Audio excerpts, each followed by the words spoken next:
I'm going to create some two-tone text today.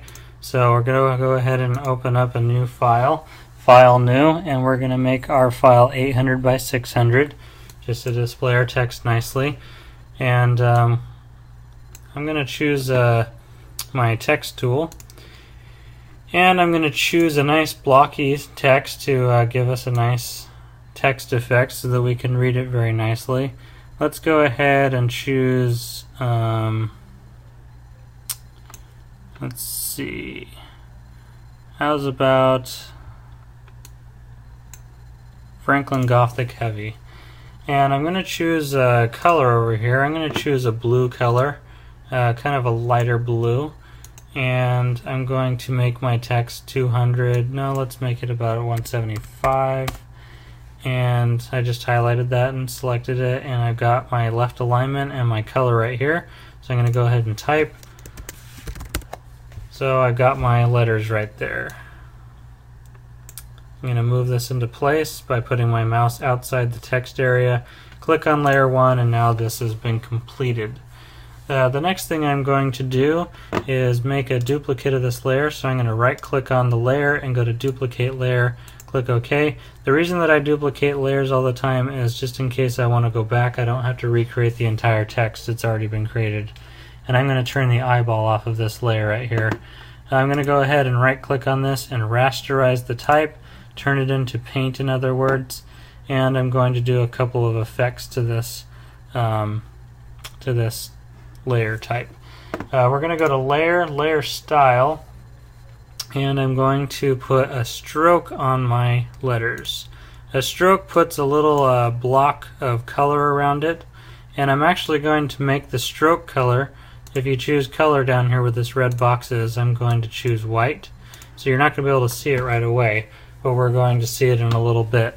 And I'm going to turn the size up maybe to about 8, 9, 10, somewhere around there. So now we got a stroke. Can't see it, but we will see it in a second. I'm going to add a drop shadow to my text.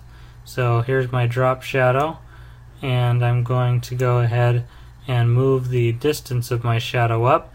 And so now you can see that the shadow is appearing below.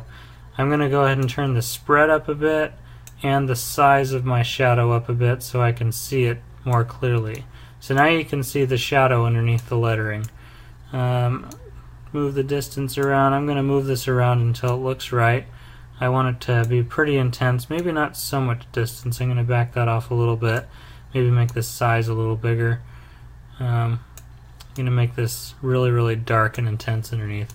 That looks pretty good. So I'm going to click OK. So now I've got a stroke of white, and I've got the dark shadow under here so we can see the lettering and we can see that the stroke is there. I'm going to go ahead and I'm going to go over my layer right over the thumbnail of where it says Curtis, and I'm going to hold Control on a PC or Command on a Mac, the key on the keyboard. So hold Command on a Mac or Control on a PC, and I'm going to click, and that's going to give us the text, just the text selected. Now I'm going to come over here to my rectangle marquee tool and select that. And what I'm going to do with this is I'm going to make it so that I'm only selecting half of the lettering here. So the way I'm going to do that is I'm going to hold the Option key down, or the Alt. It's Alt on a PC and an Option on a Macintosh. So hold the Option key down, and I'm going to draw a box all the way across my lettering, and I'm going to go about halfway through the letters, just about right there, and I'm going to let go. And you're going to see that half of the letters are selected now. And when half of the letters are selected, I'm going to come over here to my colors, and I'm going to just bring this color down so that it's just a little bit darker. Maybe just about there. You can see the current color is here, the dark color is there. We're going to make half the letters a different color, so it's going to look like this on the bottom. So I'm going to click OK. I'm going to choose my paint bucket. Paint bucket tool is located under the gradient tool. If you have your gradient tool up, you just hold down your button on the gradient tool and then select the paint bucket. And I'm going to go ahead and start painting these areas. And I'm going to come up to select, deselect, and so now I've got some nice two-tone letters, here. The last thing I'm going to do is just I'm going to go to layer, layer style, and I'm going to do a bevel on this. Now your bevel is going to cause your letters to kind of look three-dimensional in a way. So what we're going to do is I'm going to, hold on a sec, there we go. I'm going to just add a little bit of bevel to this just to give it a little bit of depth.